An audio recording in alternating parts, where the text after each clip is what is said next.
Hey everyone, this is Dr. William Clark. Thank you for joining us for the Dr. William Clark podcast. And this is the podcast show where we focus on talking about simplifying fundraising strategies for nonprofits who are looking to triple their results and build six-figure businesses in nonprofit programs. Now, our guest today, this is our first guest of the new year, which is pretty cool. But we wanted to invite this guest on. He's not new to the show, but I think that his new project might be relevant to all of you who need some inspiration in your life. And quite frankly, while we are dedicating all year to fundraising strategies, grant writing, and stuff like that, it's important to make sure that you are focused on the things that can move the needle. And sometimes some of us need a boost or a kick in the butt. And I think this new project by our guest can help us with that. And I'm talking about no one other than Dr. Omar Simpson. Omar, what's going on, man? Man, oh man, thank you for that intro. And yes, the first guest of 2020. I didn't know that. I didn't know that. Yeah, man. First Awesome. guest in 2020, man. It's a big deal. Yes, sir. And you know what? I'm sure we'll talk about it, but that fits perfectly there. This is that springboard, that catalyst, that push to do all the great things that, all the great information that you share with people. Hopefully this will give a little inspiration to push them there to get to where they need to get to. Without a doubt. So before we jump into the conversation, Omar, just tell us a little bit about yourself and what you've been up to. Yes, sir. Yes, sir. Yeah, again, Omar Simpson, man. I am originally from Camden, New Jersey, good old Jersey. Just got back home out here, living the educator life, the academic life. Had fun writing a few books. We actually got to talk about one on this podcast for the love of education. And Will, I've got a great feedback on it. That's why I'm back here now. I got to talk to Will. I've been able to write some books, man, and do some great stuff. Most importantly, I get to serve. And that's, and I'm hopeful, people will hear that in the mixtape that that's what's important to me, being able to give back to help, add value, just be something and leave something that's bigger than myself to help others, man. Awesome, man. So let's backtrack a little bit. You were talking about the last time you were here. You were talking about for the love of education. Tell us a little bit about that book and why that book is so important. Oh man, yeah, For the Love of Education, A Power and Awakened Mind. That book took a look into my journey coming from poverty, going all the way through to PhD, and kind of what made a difference for me. And I know we had talked about it. So many people giggled with me when we talked about, I said the difference when I really looked at it for me was encyclopedias. Being able to read encyclopedias, and so many people are like, the heck is that? I'm like, okay, it's Google before there was Google and book. Man, and just kind of outlining that journey, what that looks like to go from, your typical urban city, your poverty-stricken areas, growing up in a single-parent household, and education being the catalyst to transform my situation. Kind of outlining that, talking about the love of learning, how one can develop a love for learning for teachers and educators and parents, how they can help their child or their children develop a love of learning. Kind of putting all that into the book was, a joy to do.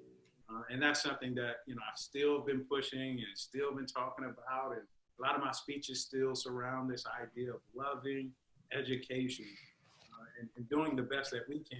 And you and I were talking about this offline, just doing the best that we can to instill that love of learning, not necessarily get a degree. Of course, that's important. Not necessarily go to college. That's important, but not pushing that. Helping, just develop mindsets and dispositions to where young people, students, or whoever can have this idea of just wanting to be educated themselves, wanting to self-educate, wanting to have this, internal drive to be educated, whether that is in a formal setting or not, but you just have this love of learning, consuming, whatever you can, and then on that back end, and we know as, entrepreneurs, then create and becoming creators of information, creator of thoughts and knowledge, and just pushing and disrupting, some of the fields and areas that we're in now. So without rambling, man, just long story short, that's the quick piece on For the Love of Education. Yeah, I mean, for me, when I think about the love of education and my own journey of loving education. I think, that love really began for me when I started to learn at my own pace and there was relevance to what I was learning. Um, I can think back to a critical moment in my life. I was an adult at this time when my first business crashed and burned. It was during a financial crisis, and everything was dead. And a friend of mine shared with me a podcast that really just transformed everything for me. And at that time, that particular podcast had about 100 episodes, and they've been running for quite a while. And I just consumed every one of them. They were 45 to 60 minutes long a piece, and the number of hours I spent listening to that podcast, educating myself about my real estate business that died and how it can be revived, even in a down economy that was still questionable back in 2011, really was one of those memorable education moments that I knew to love it. It has to be done at my own pace and relevant. And for me, my pace is a bit fast, right? I like to consume a lot of information quickly to see the importance and relevance of it now. I'm not a guy that buys, growing up, you get a pair of shoes and you keep them in the box for a couple months for that perfect moment to use it. I'm not that guy.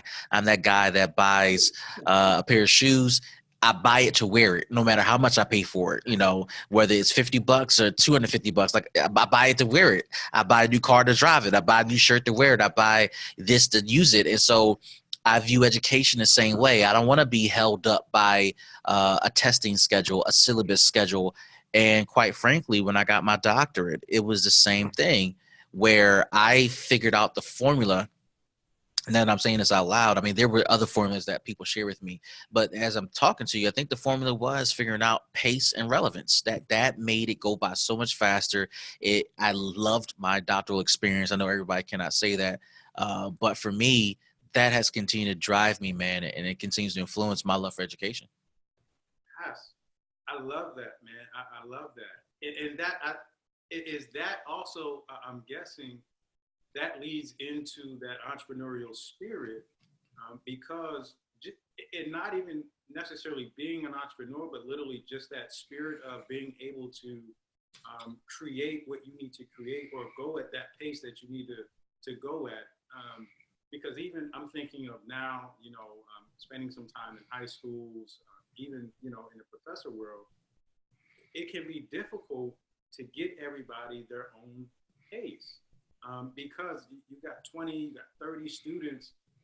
And I mean, goodness, you're lucky if you get 5 to 7 or so that are at the same pace or, at the same academic level. But that's difficult.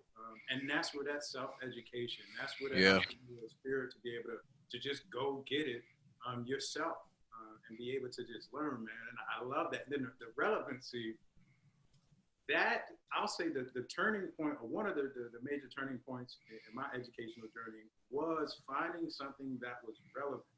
When it came to reading, I'm somebody, I hated reading, man. Just this stuff here, man, this wasn't me 10, 15 years ago. You would have seen none of these. All you would have seen is, me reading an encyclopedia just because I had nothing else to do. But I could not read like a book in school or anything like that. Like, I was a great reader, but you wouldn't find me on my own reading a book. It wasn't until I found a book, and Still We Rise by Miles Corn, which I always remember, the first book I read that was relevant to me. I saw myself in it. This guy was following kids over in LA that were in a gifted and talented program. I'm like, all right. But they came from like all kinds of crazy circumstances. You had people that were in gangs or getting shot, and pregnant, so on and so forth. Just any type of circumstance that you can think of in an urban setting, these kids were dealing with it. But they were in gifted and talented programs, and they were excelling and exceeding in education. And I'm like, yo, that's me. That's me. I want to learn more about people like me. It's relevant to me. Like, I get it. Whereas everything else was just like, I don't like, this doesn't sound like me. Like, these areas don't sound like the area I grew up in. I don't know what they're talking about. And I just wouldn't read it until I found something that was relevant. And I whipped right through that book, man. Before that, I couldn't find a book that I would just read all the way through. because it wasn't relevant to me. It didn't make sense to me. So I'm with you there, man. Pace, that's just, it's difficult. But when you can find that, I mean, you can fly. The relevancy of, yeah, that makes a difference. Yeah, and you know, this podcast is designed for people who want to go at a fast or slow pace. You know, whether you want the long form podcast, which we do, you know, 30 plus minutes, you want the quick bites, which we do, it's up to you. And our online grant writing 101 masterclass, which people can access at mysixfigurefunding.com, um, you know, is designed for that, you know, an aggressive level of learning if that's what you desire, or you can take your time at your own pace and it's available to you. But I want to devote some time talking about your new project here. What is this new project you're calling? What is it called? Success is a lifestyle, the motivational mixtape. The successful. Say it one more time. Success is a lifestyle, motivational mixtape. Success is a lifestyle motivational mixtape. The interesting thing about it, when I heard the mixtape, it had a Damon John feel to it. He released a motivational mixtape or album last year. Oh, I Um, gotta check that out. Oh, so you don't know about it? Yeah, you gotta check it out, man. It's very similar. It's not as faith based or faith centered as yours, but it had that feel to it, and it was interesting, kind of hearing this project unfold from track to track, because you know there's a piece of it that feels like it's a morning meditation project. There's a piece that feels like this is a dedicated prayer that an entrepreneur, a creator can now articulate that's relevant to faith and scripture. Then there's also, it feels like a project that's a kick in the butt. So how would you describe this project to people who are like a success mistake? Like, how would you describe it to people? Now, all those things that you mentioned, that's a great way to explain it. I'm going to take that clip and use that. I'm telling you now. You know, success in lifestyle, the motivational mixtape, is essentially people's work to offer people, like you mentioned, just that kick in the butt, or that information, or just something to get you going on a daily basis. Or if you're like in the middle of the road, or if you're vacillating or figuring things out, you know, you can throw on any of these tracks and it's going to get you there. It's going to give you what you need. Or if you're in a place of, you know, I'm just relaxing, just joyful, there's things on there for that can just help your mood. And for me, even one of the reasons of doing it is understanding the importance of music and the value of music and what that does for people. That music really sets people's mood, or can even in some regards what people gravitate to when they're going through things. So I'm like, well, you know, instead of me, you know, coming up give a 30-minute speech, you know, that may not fit for everybody. Going back to what you're saying about pace and relevance, that may not be everybody's feel. So how about, you know, let's do this some short 3 to 5 minute clips, give you hard pieces that give you some information, or give you some inspiration, some motivation, or, you know, something that just feels good. You know, there's a couple of tracks on there where it just feels good. Giving that to people in a way that they can consume it, digest it, and throw it on. And, you know, you don't have to, like you said, you don't have to listen, you know, to the whole 30-minute talk or 30-minute tape or whatever it is. You can throw on, get you 3 minutes, or throw on a prayer for 5 minutes, or, you know, if you want some spoken word on the success of the lifestyle for about 2-3 minutes, and get what you need. And that's that. I mean, what you shared, kind of, you know, at the beginning, it's all wrapped in there, as far as, you know, with this tape. Yeah, man, I think that is important. And for me, you know, with us focusing our energy on fundraising, grant writing, for nonprofits in our podcasting, you know, I think that wrapped up in all of that is the necessity of understanding that successfully fundraising is you can call it a lifestyle. It's a profession. It is a constant. It is consistent. It's persistent. It is who you are. And I found over my years that people who are scared of fundraising, like I was at one point, are really scared of normalizing better behavior. They're scared of what appears to be a difficult thing to implement or wrestle with. And when I discovered that success can be had in fundraising for my projects, the nonprofits I have been a part of, then it became very normal for me to build six-figure programs, to triple results without chasing funders, and all those things that I'm teaching now. When you look at this project and you look at the track list you put together, who would you say this project is for? Who are you trying to reach with this project? Man, and and I know the terrible answer, yet the greatest answer is everybody. But even thinking about like what you were sharing, I'm thinking just this overall arching idea of success as a lifestyle, which is something that I've been sharing, forever now. It's just this idea of the daily habits that it takes to be successful. It's a daily grind. It takes those direct actions on an everyday basis to be successful. So even with funding, finding funding, or just building or being a successful nonprofit, that's everyday work, man. And I'm sure you share this all the time. You can't. It's not a one-off. It's not oh, I got this six-figure funding tomorrow. It doesn't work that way. It's dedicated work on a daily basis. And even I can't remember which one. You put out one piece that I grabbed. Remind me I'm forgetting the name, brother. Give me the name. It was one piece you put out. It was. And I had everybody in my circle listen to it. Give me the name, brother. I'm blanking. Of what was a project, podcast, or book, or? It was the project you did on securing funding for nonprofits. What was the name of it? It's gonna come to me. Okay. But just like thinking like that, I'm guessing you put something like that because if it was a quick fix, if it was just something you could say, hey, here you go get your funding, get out of here, then you would do that. But that's not the case. You put together a full project, you talk about this, you do this work because you know there are steps that it takes, there are strategies that you have to put in place. Sure. On a daily basis. Like it's a lifestyle, even for you. This is your lifestyle. You're living this. You're talking about this every day. You're consuming information on this every day. And that's my message, that whatever it is that you want to be successful in, whatever your lane is, whatever the thing is in life that you are here to do or to be or to add value in, it has to be an everyday process. It has to be a lifestyle.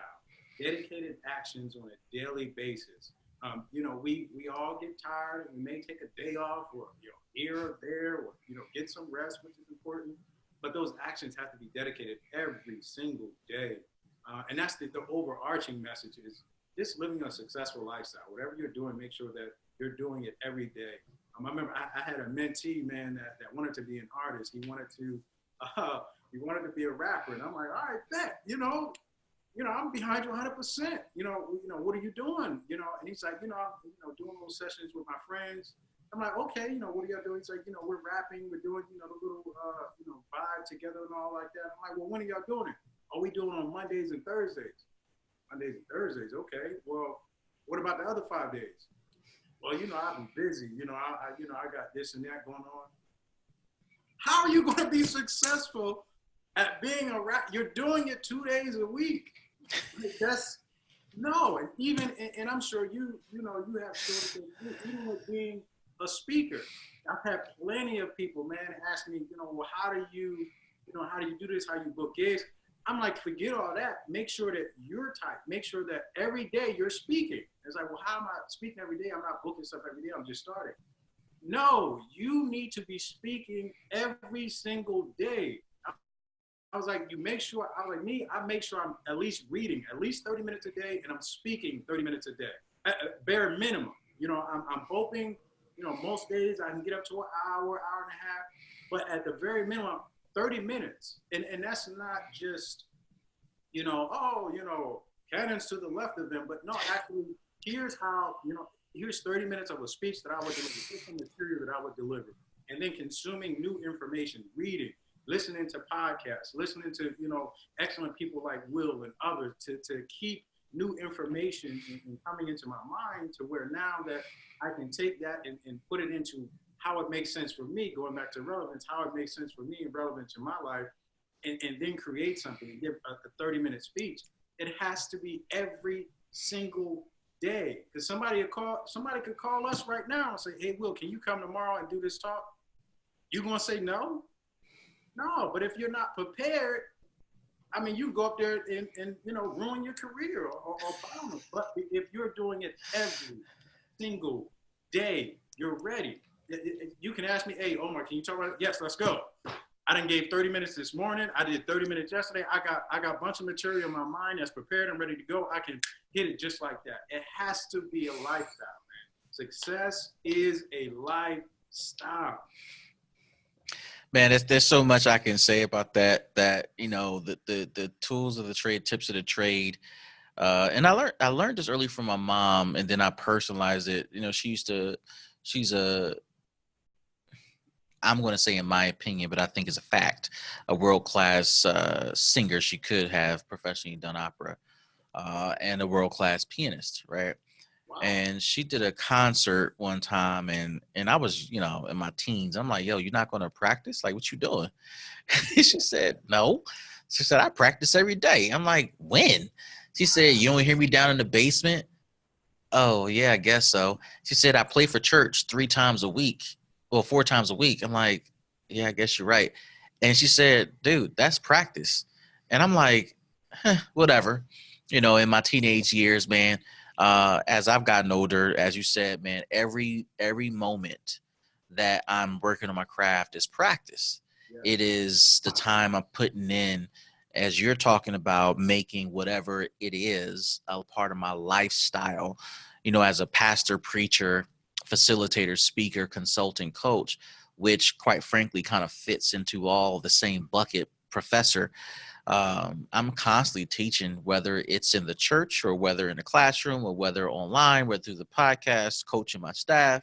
Like, it's a nonstop thing, man. So you come holler at me. I mean, I don't need to study much to kind of give you something to get you going, or for me to read what you need, man. It's a definite daily practice. Yep. If anybody was to come to you today and say, hey, Will, can you come here, what time, whatever time it is right now, can you come here later today Yep. and do a talk on helping us find funding for a nonprofit? You Yep. could show up and blow that thing away, give them so much value and information, strategies, tools, and tips, because it is a part of your lifestyle. You're doing it every day. You're talking Yep. about it every day. Like, you're an expert in that area. So it's easy for you, not for everybody else, but it's easy for you to be able to step out there and do that because it's a part of your lifestyle. Yeah. That's the message. That's what the overarching message. That's what the tape is about. That's why it's titled "Success is a Lifestyle," because I'm pushing people and trying to motivate and encourage people to live a lifestyle of success. And these are the things, like the first track, "You're Awesome." Kind of giving yourself affirmations. Daily affirmations, not once in a while, but make sure you're affirming in your mind who you are and whose you are on a daily basis. The morning prayer, just information, connecting with God on a daily basis, not on Sunday, but on a daily basis. You're making that connection through prayer, through thought, through reading, so on and so forth. But it has to be like who you are every single day. Not once in a while, not every now and again. Successful people aren't, people who, and I don't mean success just as in money. I know some people take that over there. I'm talking about successful in your family, successful in your friendships, successful in being a member of your church or whatever it is. Being successful in those things, it takes everyday action, just making that a part of your lifestyle, man. So that's what the tape is about, just pushing and encouraging and inspiring people and giving them some of the tools to kind of make it a little bit easier for a daily basis. You don't have to come up with affirmations, just go on track one and go along with me, or, put on a prayer in the morning or at night, whenever it makes sense for you, and listen to that and let that vibe in your spirit and take that where you need to take it and do what you need to do. That's what I'm trying to push out. Yeah, I know for me, my music choices are very slim. It's relegated to primarily instrumentals, right? I can't, it's difficult for me to hear people's word choices on music, so I'm relegated to instrumentals and nature sounds, man. Kind of that mindfulness approach, right? Yep. But the other things that I am listening to is content heavy. So, a lot of YouTubing, right? But then a whole lot of Audible. Like my Audible library is getting a little hefty, right? Because I'm constantly playing, audio books. That's how I get a lot of reading done. If I need to read something very specific, I go through the Audible function because, just like you and others who become doctors, we've become really good at speed reading. Yes. So, if I really want to go deeper, I'll probably do Audible just because it allows me to process much faster than my eyes can move. Um, your mixtape seeks to, the way I'm looking at this, it seeks to be that Audible, or that, again, that Audible um, um, resource for people. How would you look at your track list and encourage people to listen to the project? Is it, or is you want them to go in order? Would you recommend a particular track that you prefer, or is there a track that you love so much that you want people to start at? How would you encourage people to listen to your project? Great question. I want to go to what you said real fast. That is so. That is so true. Like you were sharing about listening to instrumentals, audible books, and things of that nature.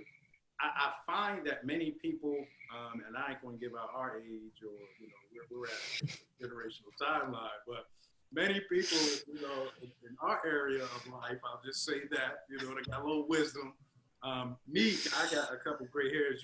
You still got those golden rose and hair still dark. I'm a little past that, but those of us, with a little wisdom, it can be difficult to find music to enjoy and listen to.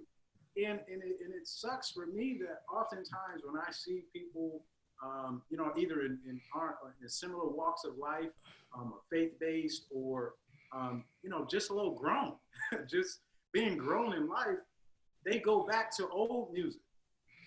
I'm throwing on the old 90s hits or the old, early 2000s hits. When I want to really hear some music, that's what I'm listening to. And I'm like, man, that sucks. Like, why can't there be something that you can throw on now that's relevant?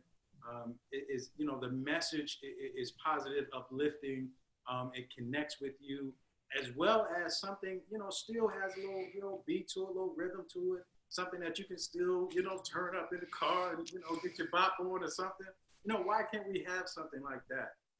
So that was also a part of me putting this together, man. Because you don't have to keep going back to the old school stuff that we used to, listen to hear something that, for us, has some of the language that, that works in our spirit, and some of the, the vibes and things that we can get down with. But, so that was a big part of even putting this together.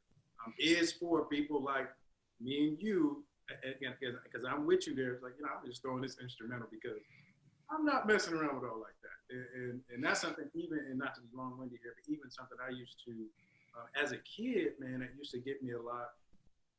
I would try to just listening to certain stuff, even if you're not living that life, when it seeps into your spirit and your subconscious mind, man, like I even noticed even my vernacular and certain words that I would start to use. Man, where did that come from? That came from the stuff that I was listening to, thinking that I wasn't getting nothing out. I was just listening to it and vibing, but no, it's coming out. I wanted to do something that could offer people like you and I, and our generation and our walks of life, something that they can listen to now that's relevant. But to answer your question about the order, I think the way it's put together, I love how it flows, but that's me. But for me, with anything, any information, anything that I put out, it's about the person, whatever they find use in and find useful. What's the word is the message is not for the person delivering it, but for the person that's receiving it. So it's for me. I here you go. Here's success is a lifestyle. However, it works for the listener. Win the day. Maybe something somebody needs. Man, I'll tell you, win the day. The real quick story. Win the day is the one song my nieces and nephews are bumping. Like, win the day. So even that, helped me make that connection with them to push this positivity and inspiration and encouragement. But, that got a little beat behind it. That's a little new age beat behind it to get them something like, oh, okay. And now they're walking around talking about some win the day. And I'm like, that's it. I won now. I won the day now. Because now I got them out here talking about win the day. So that means a lot to me, man. So the short answer to your question, the order is, whatever people find useful, whatever makes sense for them, whatever they can get something out of, listen to that in the order that you need to. Yeah, I agree with that. I played it straight through, which, made more sense for me. And I think that, the other thought that came to my mind when I listened to your project straight through was the importance. This does, for those of you wondering, it does have a faith-based perspective to it, and which I think is pretty useful for believers and non-believers. Man, just the content has a lot of relevance to it. But I think what drew me into Omar was the fact that no matter where you come from and what side of the tracks you're coming in at, you need to be reminded of the fact that you do have the option and the freedom to win. And you need to be reminded that success is not limited to people who seem to steal or who seem to get over on people. And if you're not reminded, to the point you're making about the music you allow in your spirit, if you're not reminded of the fact that you can raise six figures, you can triple your fundraising results, you can win the next grant, you can outperform the competition, you can serve your community with integrity and still be innovative and still run a nonprofit all at the same time. If you're not reminded of that, then you run the risk of wondering and questioning, well, what can I do? And you start to look at other options, which is when we find ourselves in a nonprofit community or any community where you have people who are thinking that they're limited in what they're capable of doing in this space, when in reality, you're not limited. There's so much you can do if you are reminded of the potential that you possess and the potential that exists around you in the context you're working in. You're preaching now, man. You're preaching. You're preaching. How much more success could you achieve if somebody told you every single day, yep, you can do it, you can do it, you can do it, you can do it. Like, it started a nonprofit. What if somebody told you every single day that nonprofit is going to be successful, that nonprofit is going to be successful, that nonprofit is going to be successful? Just telling you that every day, just feeding that into you, that that your potential is real, and then two, that you will realize that potential. Every single day you heard that. Oh my gosh. Oh my gosh.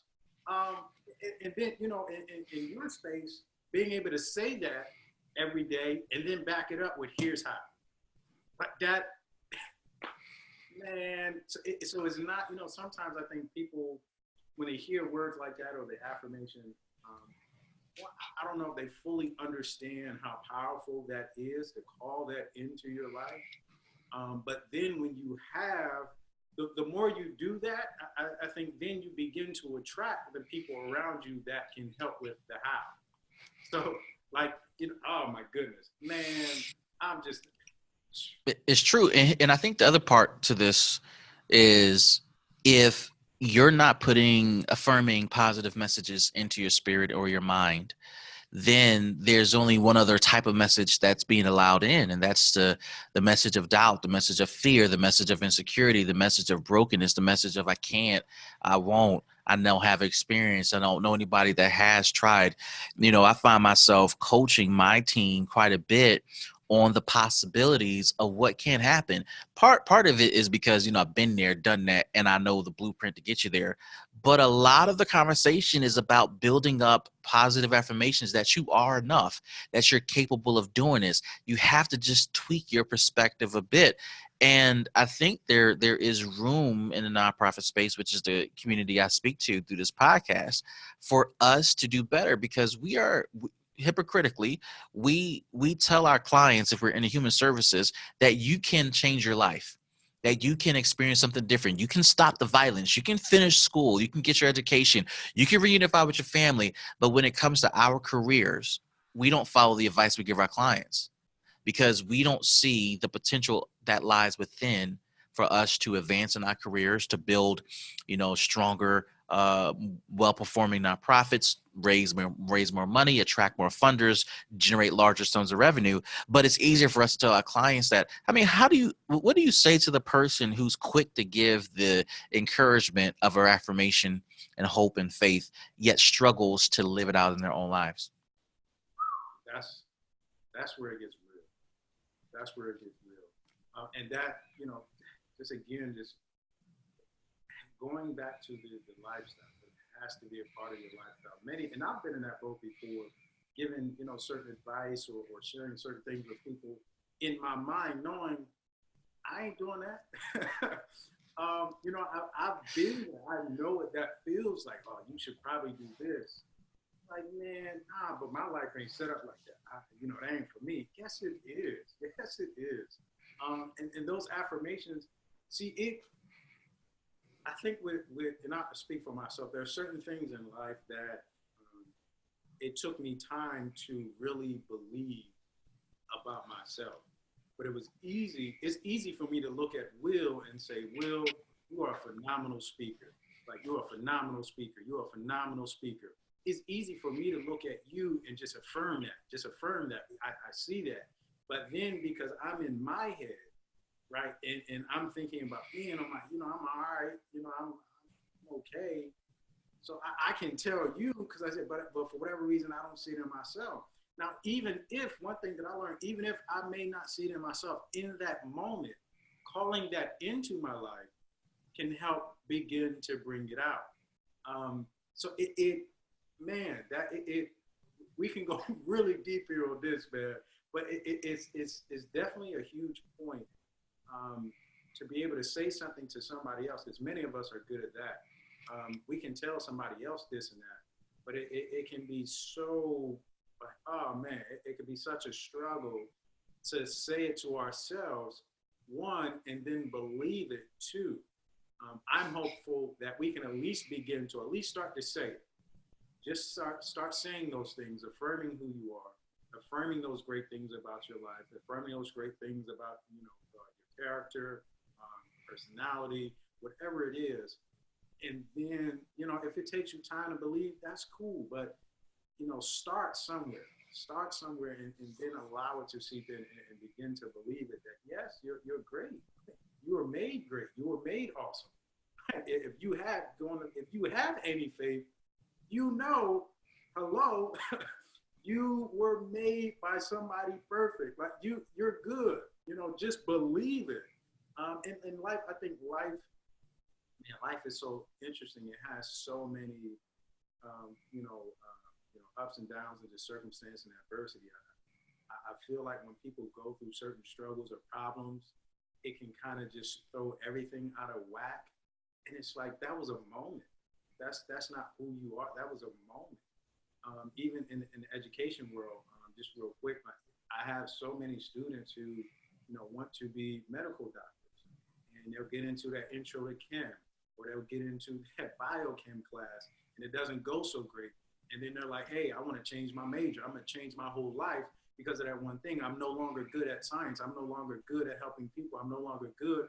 I don't want to do this because I'm no longer good. It's like, how are you no longer good at this?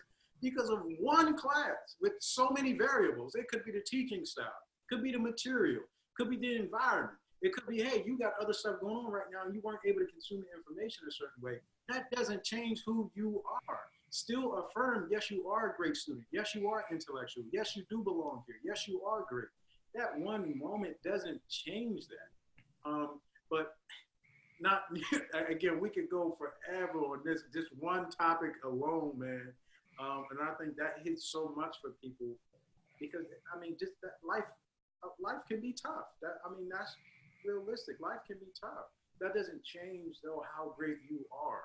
No moment can change the value that you bring, the intellectual that you are, how great you are, the things that you can do, the potential that you have. None of that changes because of a moment, or none of that changes because of a little adversity or circumstance. So just continue to affirm those things. Success is a Lifestyle, a motivational mixtape by Dr. Omar Simpson. Omar, when does this project come out? When is it available? It will be out Monday, January 20th, which is the National MLK Day of Service, not his birthday, but the day of service. So my way of serving is offering people something, a project that they can take and for me, be that boost in 2020 and beyond, to be inspired, to be motivated, to kind of understand, just live this lifestyle of success every single day, man. So January 20th, Monday, 2020, it will be dropping. And where can people get their copy? OmarSimpson.com. It will be right on the website. Perfect. Dr. Simpson, thank you for joining us. And for those of you listening to the podcast, thank you for listening to the Dr. William Clark podcast. This is the show where we continue to talk about fundraising strategies. Join us at mysixfigurefunding.com. Omar, it's been great to have you on the show, bro. Thank you. Man, my brother, thank you. Thank you so much, brother.